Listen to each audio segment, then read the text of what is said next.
Most important thing, if you are the caretaker of crisis, you are the one being responsible to handle the crisis. You have to know, lead, build, and know. During crisis, you should lead the crisis. What do we mean by lead the crisis? Okay, for example, for my experience with the reporters, when the second stage, when I have the info, I call the reporters. I ask them to come to office and I brief them about the situation, why the crisis occurred. So I'm leading them. Okay, this is what called I lead. I lead the crisis. I trying to mitigate the impact of the crisis to the organization, the UMS. So I call the reporter.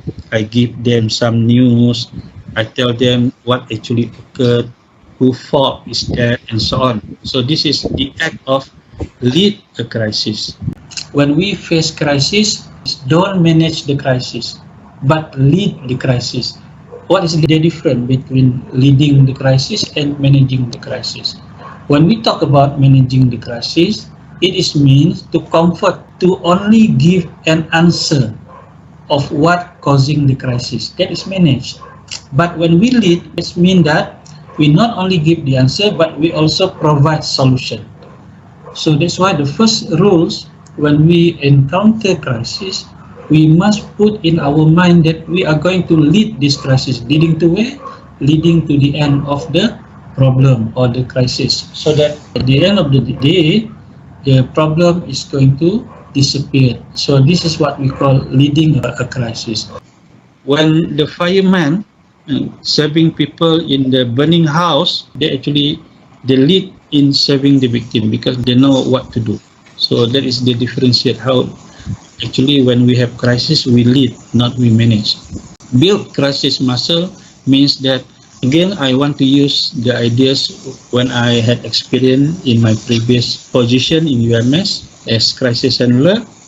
I get the relevant information from relevant department first before I furnish the detail to the reporter. So this is what we call build crisis muscle. You have to build your strength. And in order to lead this crisis successfully, we must have good team.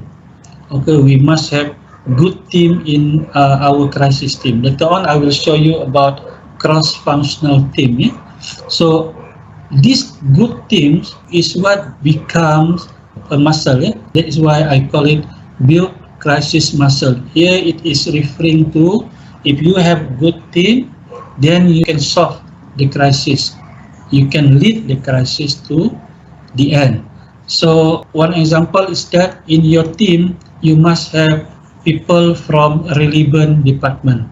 And the third step is that you know your environment and calibrate strategies and communication accordingly. Here is what we refer to, you know your strength. When you know your strength, you know the situation, the environment, meaning to say if you want to say anything about the crisis, if you become the spokesperson of the organization, you need to know the overall context.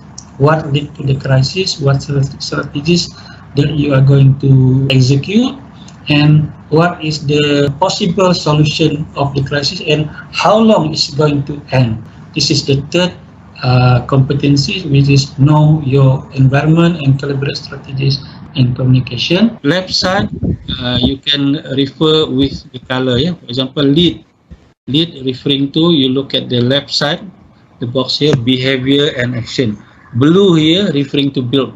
Red here referring to red in the circle. I already mentioned to you just now when I explained these three. Yeah? Basically, to go further detail, knowing leading and build, you refer to the left box. Every crisis has three phases. The first phase is when crisis is yet to occur. This is what we call pre-crisis. Remember, look at the previous slide, the element of surprise, in which we don't know when is the crisis. Every organization must think of crisis is going to happen. Because of that, pre-crisis is actually the pace in which we assume crisis is going to happen. So we have to do some preparation or taking some mitigation, avoiding crisis to occur, and what are the prevention.